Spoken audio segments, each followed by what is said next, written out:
വാശിയേറിയ ത്രികോണ പോരാണ് നേമത്ത് നടക്കുന്നത്. നേമത്തെ എൻ ഡി എ സ്ഥാനാർത്ഥി BJPയുടെ സംസ്ഥാന അധ്യക്ഷൻ രാജീവ് ചന്ദ്രശേഖർ സി മലയാളം ന്യൂസിനൊപ്പമുണ്ട്. പരസ്യപ്രചാരണം അത് അവസാനിക്കാൻ ഇനിയിപ്പോൾ ഒരു ദിവസം മാത്രമേ ബാക്കിയുള്ളൂ. വലിയ പ്രതീക്ഷയോടുകൂടി BJP കണ്ണും നട്ട് ഈ തെരഞ്ഞെടുപ്പിനെ കാത്തിരിക്കുന്നു. നിശബ്ദ പ്രചാരണത്തിലേക്ക് ഇതിന് ശേഷം പോകും. എങ്ങനെയൊക്കെയാണ് പ്രതീക്ഷകൾ? എത്രത്തോളം ആത്മവിശ്വാസം?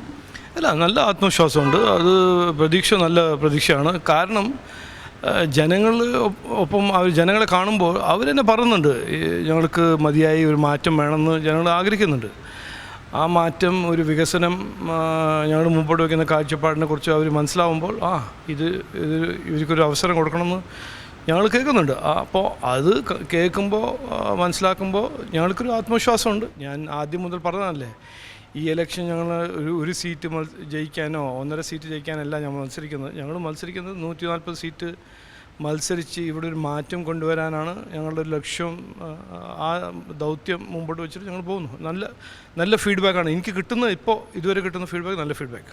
ഈ ഡീൽ ആരോപണത്തിൽ ചുറ്റിപ്പറ്റി വിവാദങ്ങൾ ഓരോ ദിവസവും ഒന്നിനു പുറകെ ഒന്നൊന്നായി തുടരുകയാണ്. SDPI വോട്ടുകളടക്കം വലിയ ചലനം സൃഷ്ടിക്കുന്നൊരു മണ്ഡലം കൂടിയാണ് നേമം. എങ്ങനെയൊക്കെ ആയിരിക്കും BJPയുടെ ഒരു പൊളിറ്റിക്കൽ സ്ട്രാറ്റജി?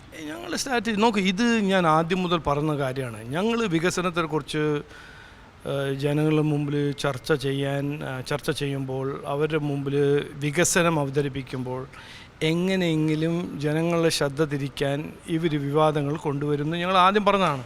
അതാണ് ചെയ്യുന്നത്. ഇതിപ്പോൾ ഞങ്ങൾ ആൻറ്റിസിപ്പേറ്റ് ചെയ്ത ഇഷ്യൂ ആണ്. ഇപ്പോൾ അത് ആദ്യം തുടങ്ങിയത് എന്നെ അറ്റാക്ക് ചെയ്യാൻ നോക്കി പേഴ്സണലായിട്ട്. പിന്നെ അത് കഴിഞ്ഞിട്ട് ഡീലായി. ഡീല് പൊളിയാൻ തുടങ്ങുമ്പോൾ അത് FCRA ആയി. ഇനിയിപ്പോൾ അടുത്ത 2 ദിവസം വേറെ എന്തെങ്കിലും ആയിരിക്കും. നോക്കൂ, ഇത് കോൺഗ്രസ്സിന് മനസ്സിലായിട്ടുണ്ട്. കോൺഗ്രസ് ലോക്കൽ ബോഡി ഇലക്ഷൻ കഴിഞ്ഞിട്ട് 100 സീറ്റ് 120 സീറ്റ് എന്നെല്ലാം പറഞ്ഞ് നടക്കുന്ന കോൺഗ്രസ് പാർട്ടിയായിരുന്നു.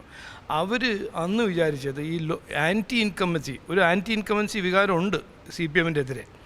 ആ ആൻറ്റി ഇൻകമ്പൻസി വോട്ട് മൊത്തം കോൺഗ്രസ്സിന് പോകുമെന്നാണ് അവരുടെ ഒരു കാൽക്കുലേഷൻ. അത് ലോക്കൽ ബോഡിയിൽ അവർക്ക് കിട്ടി. നേമത്ത് വിധി നിർണ്ണയിക്കുന്ന 10,000-ലധികം വരുന്ന SDPI വോട്ടുകളുണ്ട്. ഇത് CPMന് ലഭിക്കുമെന്നുള്ളൊരു പ്രതീക്ഷ. അത് നിലവിൽ MLA മന്ത്രിയായ അദ്ദേഹം തന്ത്രങ്ങൾ ഉപയോഗിച്ചിട്ട് അദ്ദേഹത്തിന് അറിയാം. അദ്ദേഹത്തിൻ്റെ ട്രാക്ക് റെക്കോർഡ് മുമ്പോട്ട് വെച്ചിട്ട് വോട്ട് കിട്ടാൻ സാധ്യത കമ്മിയാണ്, ജയിക്കാൻ സാധ്യതയും കുറവാണ്. അതുകൊണ്ട് അദ്ദേഹം ഒരു രാജീവ് എന്ന ഒരു ഡമ്മി കാൻഡിഡേറ്റ് വെക്കുന്നു, CPMൻ്റെ ബ്രാഞ്ച് സെക്രട്ടറി. അതിൻ്റെ ഒപ്പുറം ഇലക്ഷൻ കമ്മീഷനിൽ ലേബർ മിനിസ്ട്രീൻ്റെ ഉദ്യോഗസ്ഥന്മാരെ അയക്കുന്നു. അത് ഞങ്ങൾ 2 എക്സ്പോസ് ചെയ്തു. ഇനി 3ാമത്തത് SDPI അതിൻ്റെ കാല് പോയി പിടിക്കുന്നു. ഇതാണ് 10 കൊല്ലം MLA ആയ ഒരു വ്യക്തി, മേയറായ ഒരു വ്യക്തി, 45 കൊല്ലം കോർപ്പറേഷൻ ഭരിച്ച CPMൻ്റെ ഒരു സ്ഥാനാർത്ഥി ചെയ്യുന്ന കാര്യങ്ങൾ. അത് മനസ്സിലാക്കിയാൽ എല്ലാവർക്കും മനസ്സിലാവും. ഒരു പേടിയുണ്ട്, ഒരു ഭയമുണ്ട്. ജനങ്ങൾ പുറത്താക്കുന്ന ഒരു ഭയമുണ്ട്, അവർക്ക് ഭയമുണ്ട്. ഈ FCRAയിലെ ഇത് ഒരു അപകടം മണത്തറിഞ്ഞുകൊണ്ടാണോ ഇത്തരത്തിൽ BJP അതിനെ പ്രതിരോധിക്കാൻ വേണ്ടിയിട്ട്? അതിൽ ഒരു അപകടവും ഇല്ല. ക്രൈസ്തവ സമൂഹം വലിയ ആശങ്കയോട് കൂടിയല്ലേ ഇത് കാണുന്നത്. അവരുടെ മനസ്സിൽ കയറ്റി വെച്ച പ്രചരണം, ഇത് നിങ്ങളെതിരെയാണ്, നിങ്ങളുടെ ചർച്ച് അത് എടുക്കും എല്ലാം പറഞ്ഞ് ഒരു പ്രചരണം നടത്തി. അതാരാണ് നടത്തിയത്? കോൺഗ്രസ് പാർട്ടി. FCRA ഈ റിഫോം അതിലൊരു പ്രശ്നവുമില്ല. കാരണം FCRA ക്രിസ്ത്യൻസിന് മാത്രമല്ലല്ലോ. ക്രിസ്ത്യൻസ്, ഹിന്ദു, മുസ്ലിംസ്, ജെയിൻ, സിഖ്സ് ആരും ഇതിനെക്കുറിച്ചൊന്നും പറഞ്ഞില്ലല്ലോ. അപ്പോൾ ഇത് ഒരു പ്രചരണം നടത്തിയതാണ്. ക്രിസ്ത്യൻ വോട്ടിനെ ടാർഗറ്റ് ചെയ്ത് കോൺഗ്രസിൻ്റെ പ്രചരണം. അത് ചില ആശങ്കയും അത് എന്താണ് കണ്ടിന്യൂ ചെയ്യുന്ന ഒരു സാഹചര്യത്തിൽ ഞാൻ ഒരു റിക്വസ്റ്റ് കൊടുത്തു. നമ്മൾ പിന്നെ മൈനോറിറ്റി അഫയേഴ്സ് മിനിസ്റ്റർ ഇവിടെ വന്ന് പറഞ്ഞു, നോക്ക്, ഇങ്ങനെ ആശങ്ക ഉണ്ടെങ്കിൽ ഞങ്ങൾ ഒരുമിച്ചിരുന്ന് ഇത് ഡിലേ ചെയ്യാം, ഇരുന്ന് ഞങ്ങൾ എക്സ്പ്ലെയിൻ ചെയ്യാം, അതിൽ മാറ്റം നിങ്ങൾ വേണമെങ്കിൽ നിങ്ങൾ പറയാം, എന്നുവെച്ചാൽ അത് ചെയ്തു തരാം.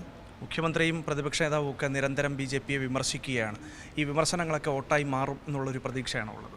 പിന്നെ അവർക്കിപ്പോൾ 2 പേരും ഒരുമിച്ച് മത്സരിക്കുന്ന 2 പാർട്ടീസല്ലേ, ഇന്ത്യ അലയൻസിൻ്റെ ഭാഗമല്ലേ. അപ്പോൾ 2 പേരുടെ മുഖ്യമായ ശത്രു BJP NDA അല്ലേ. വളരുന്ന പാർട്ടി BJP NDA ആണ്. ജനങ്ങളുടെ പിന്തുണ കിട്ടുന്ന പാർട്ടി BJP NDA ആണ്. അത് 21-ലും 24-ലും 25-ലും എല്ലാം അവർ കണ്ട് മനസ്സിലാക്കിയതാണ്. അപ്പോൾ എങ്ങനെയെങ്കിലും BJPനെ ചവിട്ടി വെക്കണം. അവർ തന്ത്രങ്ങൾ ഉപയോഗിക്കും, അവർ വോട്ട് ട്രാൻസ്ഫർ ചെയ്യും, അതെല്ലാം ചെയ്യും, അതെല്ലാം നടക്കും. പക്ഷേ തദ്ദേശ തെരഞ്ഞെടുപ്പിൻ്റെ വോട്ട് കണക്കുകൾ പരിശോധിക്കുമ്പോഴേ നേമത്ത് കഴിഞ്ഞ തദ്ദേശ തെരഞ്ഞെടുപ്പിൽ 20,000-ലധികം വോട്ടുകൾ കിട്ടിയെങ്കിൽ ഇത്തവണത്തെ തദ്ദേശ തെരഞ്ഞെടുപ്പിൽ അതിൻ്റെ കണക്കുകൾ ഏതാണ്ട് 8,000-ലേക്ക് ചുരുങ്ങുന്ന ഒരു സാഹചര്യമുണ്ട്. പക്ഷേ സീറ്റുകളുടെ എണ്ണം വർദ്ധിപ്പിക്കാൻ കഴിയുകയും ചെയ്തിട്ടുണ്ട്. അപ്പോൾ ഈ BJP വലിയ മുൻതൂക്കം പുലർത്തുന്ന ഒരു മണ്ഡലത്തിൽ വലിയ വോട്ട് വിഹിതം നേടാൻ കഴിയുമെന്നുള്ളൊരു സേഫായിട്ടുള്ളൊരു മാർജിൻ നേടാൻ കഴിയുമെന്നുള്ളൊരു വിശ്വാസമുണ്ടോ? അത് ഞാനൊന്നും പറയുന്നില്ല, കാരണം അതെല്ലാം തീരുമാനിക്കേണ്ടത് ജനങ്ങൾ. ഞങ്ങളുടെ കടമ എന്താണ്? ജനങ്ങളുടെ മുമ്പിൽ പോയി പറയാം, എനിക്കൊരു അവസരം തന്നാൽ ഞാൻ ഇതെല്ലാം ചെയ്യും. അത് ഞാൻ ചെയ്യുന്നുണ്ട്, എല്ലാവരും പോയി കാണുന്നുണ്ട്, സംസാരിക്കുന്നുണ്ട്. ബാക്കി അവർ പൂട്ടും താക്കോലും ജനങ്ങളുടെ കയ്യിലല്ലേ, ഇത് ശിവൻകുട്ടിയുടെ കയ്യിലല്ലല്ലോ. എന്നാലും എത്ര സീറ്റുകൾ വരെ കേരളത്തിൽ അങ്ങ് സംസ്ഥാന അധ്യക്ഷൻ കൂടിയാണ്, അങ്ങ് മറ്റ് മണ്ഡലങ്ങളിൽ കൂടി പോയി സജീവമായി പ്രചരണം നടത്തേണ്ട അങ്ങ് നേമത്ത് കോൺസെൻട്രേറ്റ് ചെയ്ത് നിൽക്കുകയാണ്. അപ്പോൾ നിയമം എങ്ങനെയെങ്കിലും പിടിച്ചെടുക്കുക, അതുവഴി ബാക്കിയുള്ള സ്ഥലങ്ങളിൽ കൂടി അക്കൗണ്ട് തരും. അങ്ങനെയല്ല, ഞാൻ മൊത്തം എവിടെയും എല്ലായിടത്തും പോയിട്ടുണ്ട്. പക്ഷേ എൻ്റെ ഒരു കടമയാണല്ലോ എൻ്റെ സീറ്റും ജയിക്കണം എന്ന്, അതെൻ്റെ ഒരു ഡ്യൂട്ടിയല്ലേ. മറ്റവരെല്ലാവരും ജയിപ്പിച്ചിട്ട് ഞാൻ തോൽക്കുന്നത് അത് നല്ല കാര്യമല്ലല്ലോ. അപ്പോൾ എൻ്റെ സീറ്റിൽ ഞാൻ ഫോക്കസ് ചെയ്യണം. എൻ്റെ ഇവിടുത്തെ ജനങ്ങളും വോട്ടർമാരെ പോയി കാണണം, ഞാൻ ആരാണ്, ഞാൻ എന്ത് ചെയ്യാൻ ആഗ്രഹിക്കുന്നു, ഞാൻ എൻ്റെ വിഷൻ എന്താണെന്ന് പറയേണ്ടത് എൻ്റെ ഉത്തരവാദിത്വമാണ്. അത് ചെയ്യുന്നു, അത് അങ്ങനെ കാണണ്ട. അതൊന്ന്. രണ്ടാമത്തത്, എത്ര സീറ്റ് പിടിക്കുന്നു പറഞ്ഞാൽ എന്നോട് ചോദിക്കുമ്പോൾ ഞാൻ പറയും 140-ന് കൂടുതലാവില്ല. അതാണ് ഞാൻ പറയുന്നത്. എൻ്റെ ഭൂരിപക്ഷമാണെങ്കിലോ അങ്ങനെയാണെങ്കിൽ നമുക്ക് നോക്കാം, അതല്ല 5-ാം തീയതി നമുക്ക് തീരുമാനിക്കാം. തീർച്ചയായും കൃത്യമായ നിലപാട് അത് രാഷ്ട്രീയമായി തന്നെ വ്യക്തമാക്കുന്നുണ്ട് രാഷ്ട്രീയ വിഷയങ്ങളിൽ. അതിനപ്പുറത്തേക്ക് 2016-ലെ ആ ഒരു തുടർച്ച ഉണ്ടാകും എന്നുള്ള ഒരു ആത്മവിശ്വാസം അദ്ദേഹം നിയമത്തെ കാര്യത്തിൽ സൂചിപ്പിക്കുകയുമാണ്. കഴിഞ്ഞ തവണ BJPക്ക് നിയമം കൈവിട്ടു പോയെങ്കിൽ ഇത്തവണ നിയമം പിടിച്ചെടുക്കും എന്നുള്ള ഒരു വലിയ കോൺഫിഡൻസിൽ തന്നെയാണ് സംസ്ഥാന അധ്യക്ഷനും BJPയുടെ നേമത്തെ NDA സ്ഥാനാർത്ഥിയുമായ രാജീവ് ചന്ദ്രശേഖർ നിലപാട് വ്യക്തമാക്കുകയും ചെയ്യുന്നത്. PV രഞ്ജിത്തിനൊപ്പം തിരുവനന്തപുരത്ത് നിന്ന് അഭിജിത്ത് ജയൻ, സി മലയാളം ന്യൂസ്. ഏറ്റവും പുതിയ വാർത്തകളും വിശേഷങ്ങളും വിരൽ തുമ്പിലറിയാൻ സി മലയാളം ന്യൂസ് എല്ലാ ഡിജിറ്റൽ പ്ലാറ്റ്ഫോമുകളിലും ലഭ്യം.